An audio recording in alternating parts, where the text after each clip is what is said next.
Hello everybody and welcome back. As always, I am Mateo311 and this is your channel for everything VR related. So today we have another Smash or Pass video. This is where I tell you the recent release games that I've tried that you should either go check out for yourself or just pass altogether on. And today we're also answering another major question: are extreme VR graphics enough? And as you'll find out, no, they're not.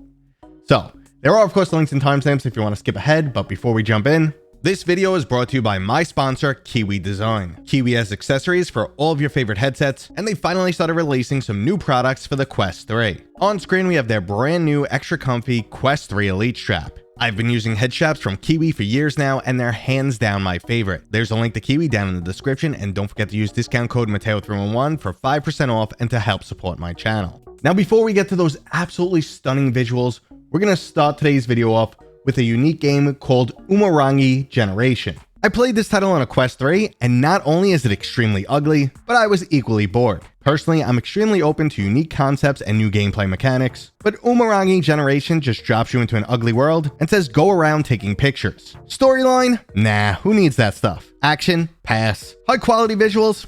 Who's looking for that? I mean, it does score some points for being unique, but I truly struggled to find anything compelling about this title. If the whole premise is just walk around and take pictures, you'd at least expect some high quality visuals. I was really scratching my head on this one to find out where any of the appeal might be. I went through a lot of the flat screen reviews to see what people were saying, and I still don't get it. There's also a bunch of jank and some bugs here, like I got stuck in the ground after walking myself off the map just to see what would happen, and then I had to close the game and just restart it.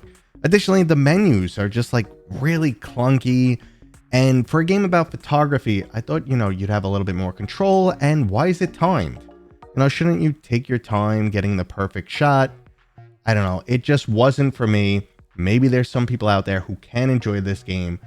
I thought I was going to be able to get into it, but a game about taking pictures and everything looks really ugly just didn't work for me. But let's move on to some of the best graphics I've seen in VR in quite some time. Whitewater VR extreme kayaking action is stunningly beautiful and equally boring. However, unlike our previous game, I can understand the appeal here and do have a lot of positive to say. This really comes down a lot more to just not being my style. Again, the VR graphics are absolutely amazing. It's extremely close to photorealism. There's a nice variety of locations, and I was extremely impressed how the physics function. The game feels real in every single way that a virtual reality experience can deliver. Unfortunately though, the rush that comes from kayaking requires more than visuals and true to life physics. The excitement truly comes from all of your other senses. Feeling the sudden acceleration or bumps in the water, getting little bits of splash, the sun on your skin, even just listening to the water, which they do a good job here. Sound effects are also done well, but it just doesn't give you the whole package of kayaking. And in truth, I found it to be quite boring. I don't know why I would want to go through this. I'm just tiring my arms out, repeatedly doing this motion and looking around and going, wow, that looks nice, that looks nice. Even with such stunning visuals, the immersion just isn't there for me. And like I said, it's not my style, but I'm sure there's going to be some people out there who enjoy this experience.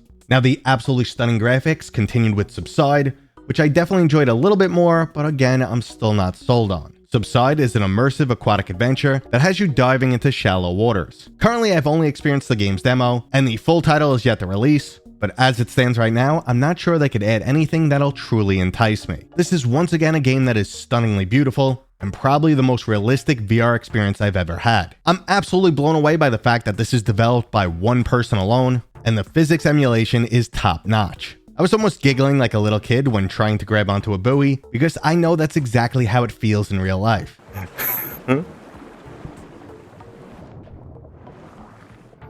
My only issue here is after playing the demo, I'm just not sure what they can add to this title to truly entice me, to get me excited about playing this.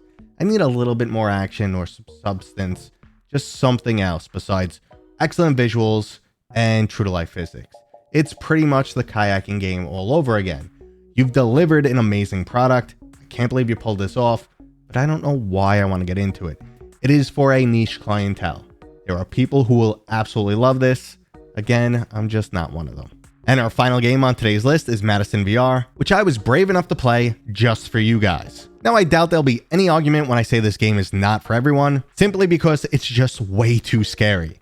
Now, I live streamed this game just to entertain you guys, and I'll put a link to that if you didn't see it, you want to rewatch it.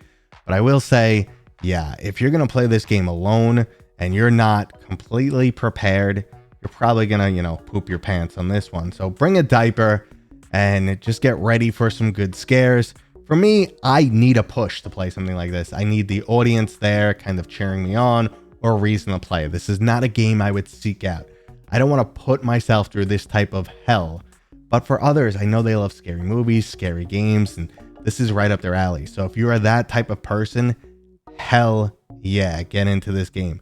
And not only is it just jump scares and creepiness, but it's got a really deep and twisted storyline. So it's got that psychological horror element in it, and it's got a lot going for it. Control-wise, it's still a little iffy in VR. At least, I haven't played the flat version, but I can feel it has some flat screen roots to it still. But overall, great experience, great graphics, solid game. Just, I would still personally pass on it if it wasn't for this channel. Now, I hope you guys enjoyed this video. It was basically a clean sweep of passes unless you're a huge horror fan or you like those type of immersive, realistic experiences.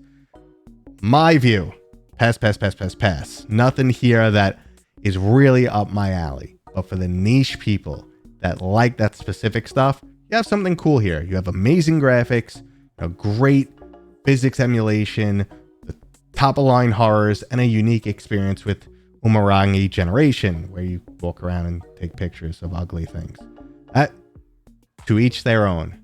To me, I'm passing. I'm out the door today, guys. I hope you enjoyed this video. Thanks for your continued feedback. I'm enjoying this new series. I hope you guys are too. Please continue to let me know how I can improve this series. And if you enjoyed this, thumbs up. I'll see you guys on next time.